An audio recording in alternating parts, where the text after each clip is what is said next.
Okay, very good morning. ഇന്ന് നമ്മൾ പുതിയ കോഴ്സിലേക്ക് നമ്മൾ വരികയാണ്, പുതിയ സെമസ്റ്ററിലേക്ക് വരികയാണ്. അതിൽ ഇന്നത്തെ കോഴ്സ് എന്ന് പറയുന്നത് നമ്മൾ തുടങ്ങുന്നത് മെഷർ തിയറിനെ കുറിച്ചാണ്, measure and integration. So there will be a curiosity for you, right? എന്താണ് മെഷർ എന്നുള്ള കാര്യം. Measure, as you know the meaning of measure, something we want to measure. So measure means there is some object by which we want to measure the size or whatever things, right? So exactly ആ ഒരു concept measure theory എന്ന് പറയുന്ന പേപ്പറുമായിട്ട് definitely അതിനൊരു relation ഉണ്ട്. And then how it comes to in relation with the integration, that is also we studied later. So ഇപ്പം നമ്മൾ നിൽക്കുന്നത് in the set of real line ആണ് and the collection of all subsets of R. Okay, so we know that length, area, volume, all those things, right? Area പറയുമ്പോൾ dimension മാറി. So length എന്ന് പറയുമ്പോൾ നമ്മളിപ്പോൾ റിയലിലാണ് കളിക്കുന്നത്, R1. So length of an interval, you know what you mean by length of an interval, whatever interval, whether it is closed, open, semi-open, semi-closed, whatever it is. Length of the interval എന്ന് പറയുമ്പോൾ നിങ്ങൾക്ക് എല്ലാവർക്കും അറിയാം എന്താണ്, B - E എന്നുള്ളതാണ് അല്ലേ. So ആ ഇൻ്റർവെലിന് പകരം if you replace that interval by a set, arbitrary set, a subset of R, my question is, can you define length of the set? So that is what is an awkward or something, what should I say, something is there, right? No, how can you define the length of a set, arbitrary set, other than this interval, right? That is a wonderful thing also. Okay, so if you could define a concept of length on a arbitrary set, then it will be very good. So that means such a concept is possible for an arbitrary set, subset of a R, and that concept is nothing but is known as what? Measure. Okay, so this was studied by Henri Levy, and he developed the theory of measure. Later we discussed these things. Instead of initially it was studied in the space of real system, okay, introduced by Lappe. Then we generalize this concept, length, like area, volume, etc., to arbitrary spaces, to abstract spaces. Okay, then again we define this measure on Euclidean space. Then general concepts of measure on general space also discussed, also developed. Okay, after that what we have done is we extend this notion of integration. So what we have studied already in undergraduate level courses, that is Riemann integration, right?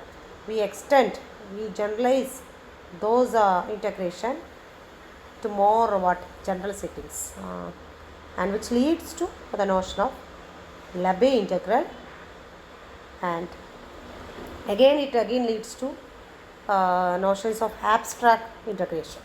Okay, all those things we are not going to discuss or we are not going to learn, but you should know that there is something more general than this Riemann integral, right? Riemann integral, because it has some drawbacks, and after rectifying all those things, Lebesgue integral was introduced and other things were introduced. Okay, so for time being we are now interested in the class of sets on real line R and functions arising from those sets. Okay, so as a definition, we'll start with a definition. The Lebesgue outer measure, or more briefly the outer measure of a set, is given by m star of A is equal to infimum of set of all length again, where infimum is taken over all finite or countable collection of intervals in that covers A. Okay, so outer measure is actually is a function which is defined from set of all subsets of R. So it's a M star is a function from power set of R into where set of all positive real numbers, because it is nothing but it is the infimum of length of in, sum of the length of in, and we know that length of in, length of function is always positive, right? Length of an interval. So, and its infimum is also greater than or equal to 0. Hence, outer measure is a function from power set of R into R plus satisfying certain properties.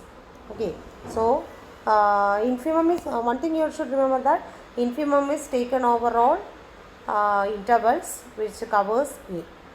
Okay, so the property to satisfy that M star of A is always greater than or equal to 0, M star of empty set is equal to 0, and if whenever A subset of B, M star of A subset of M star of B, that is known as monotonicity.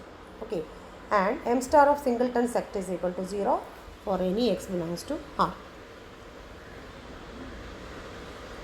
Note that by the definition, M star of A is the infimum of sum of the length of the interval, and we know that length of the intervals are always positive, and hence the total sum of that length of the interval that covers A is always positive, and hence infimum is also positive. Okay, and M star of empty set, definitely nothing to prove because empty set it is there, so infimum will be 0 itself. And suppose A is subset of B, then the collection that covers B, the set of all intervals that covers B definitely cover A, because A is subset of B, right? So A has a larger collection of sets than, larger collection of covers than B. So definitely using the property of infimum we can say that M star of A is less than or equal to M star of B. Okay. And the fourth one is, we know that the set X is contained in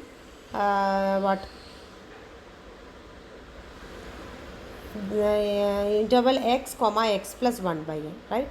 It is not okay, there is a mistake in the simple. I have written as a set notation, but it's like a semi-closed interval, closed x and open x plus 1 by n. Okay, so definitely set X is contained in closed X and open X plus 1 by n, and we know that the interval of the length of the interval is X plus 1 by n minus x, that is 1 by n.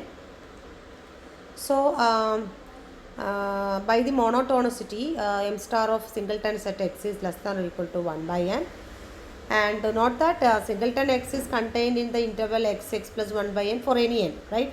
So M star of singleton set is less than or equal to 1 by n for all n, means what? N is an arbitrary number, so M star of x should be less than or equal to 0. That means M star of x should be equal to 0. Okay. Next, we have an exam. Actually, it's not an exam, it's a property that is known as translation invariant. Okay. Show that for any set A, M star of A equal to M star of A plus x, where A plus x equal to set of all y plus x such that y belongs to A. Okay. Now, see, by definition M star of A equal to what? Infimum of summation length of in, right? Now, let set in be collection of open intervals which covers A. That is, A is contained in union of in. Then for epsilon greater than 0, for any epsilon greater than 0, M star of A minus epsilon is what? M star of A minus epsilon is, it's not a lower bound, and M star of A minus epsilon is greater than summation length of in. It's by the property of what? Infimum, because infimum is the greatest lower bound. So M star of A minus epsilon cannot be a greatest lower bound, cannot be a lower bound. Okay, so we could for every epsilon we could find a such a interval, such a collection of intervals which covers it. Okay. Now a plus x is contained in what? Union of in plus x, because a is contained in union of in and a plus x is contained in union of in plus x. So m star of a plus x is less than or equal to summation length of in plus x, and we know that length function, length of in is translation invariant. So length of in plus x is same as length of in. So m star of a plus x is less than or equal to m star of a. Now for the converse first, we know that a is equal to a plus x minus x, right? So m star of a is equal to m star of a plus x minus x.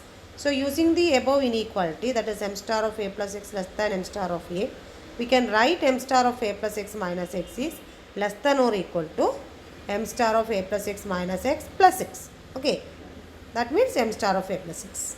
So from these two inequality, we get m star of a equal to m star of a plus x. Okay. Next is a very important theorem, that is the outer measure of any interval is its length.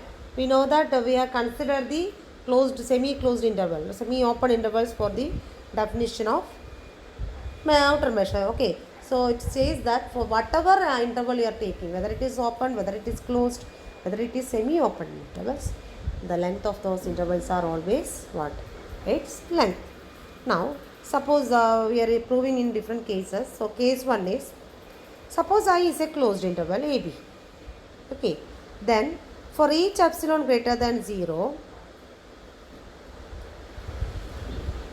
we know that in closed interval AB is contained in closed A, comma B plus epsilon, and we define the measure, outer measure for any set using what?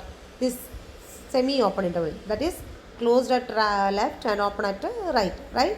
So in the closed AB is contained in this interval means m star of closed interval AB should be less than or equal to m star of A, comma B plus epsilon, using the monotone characteristics of outer measure, right? And what is the outer measure of closed A, B plus epsilon? It is nothing but what? Length of that interval, that is B plus epsilon minus A, that is B minus A plus epsilon, right? So epsilon greater than 0 was an arbitrary number, so that means m star of AB is less than or equal to what? B minus A. Now to prove the reverse inequality, we are taking in as a covering of closed interval AB by the bounded open intervals, that is closed A, open B type. Okay.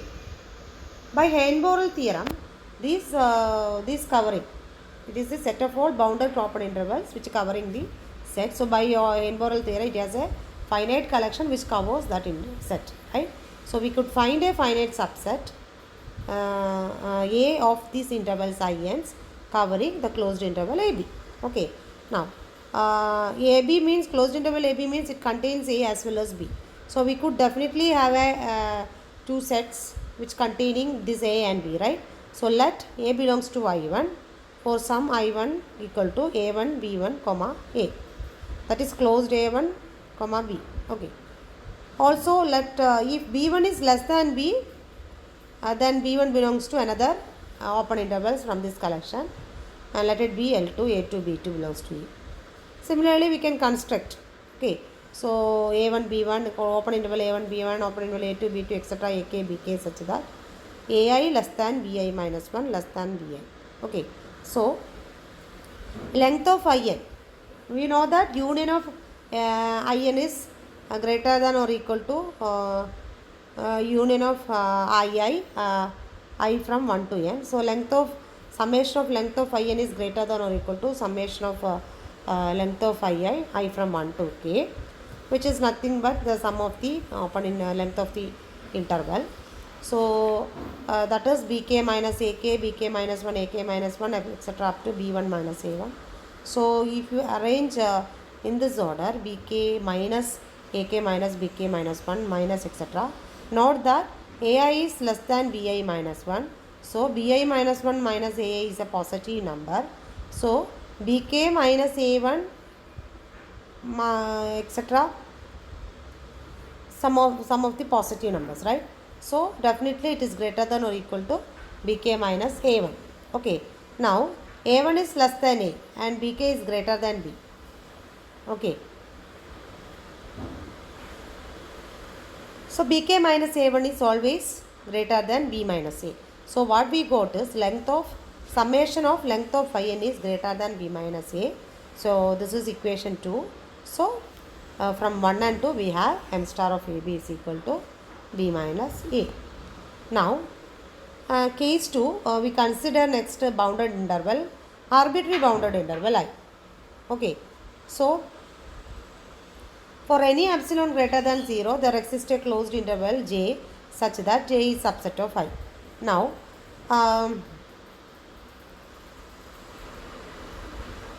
length of j is definitely greater than length of I minus subset. So, such a closed interval j can be found.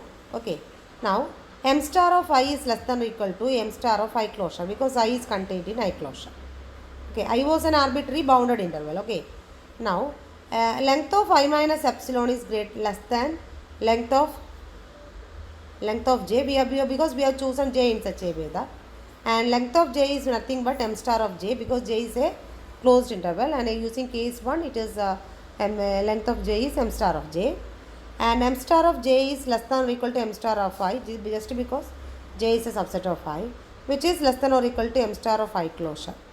Okay, and I closure is a closed set, so its outer measure is length of I closure, and we know that length of I closure is same as length of I whatever I is. Okay, because I is an interval. So what we got is length of I minus epsilon less than or equal to m star of I, which is less than length of I. Okay, and I was an arbitrary positive number, so this means that m star of I is equal to length of I, which is equal to what? B minus A.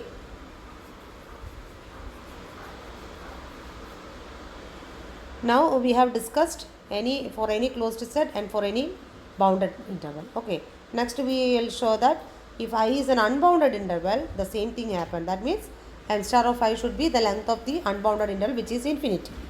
Okay, now for any given natural number capital small n in a capital N, we could find a closed interval j such that j is contained in I, because I is an unbounded interval. So definitely you could find such a closed interval, right? Such that its length is what? N. Okay, so m star of I should be greater than or equal to m star of j, whose outer measure is just the length, which is equal to n. So m star of I greater than or equal to n for any natural number n. That means m star of I is equal to what? Length of I, which is infinity. Okay, actually m star of I equal to infinity, which is equal to length of I. Okay, so this is the case for today's class, and we have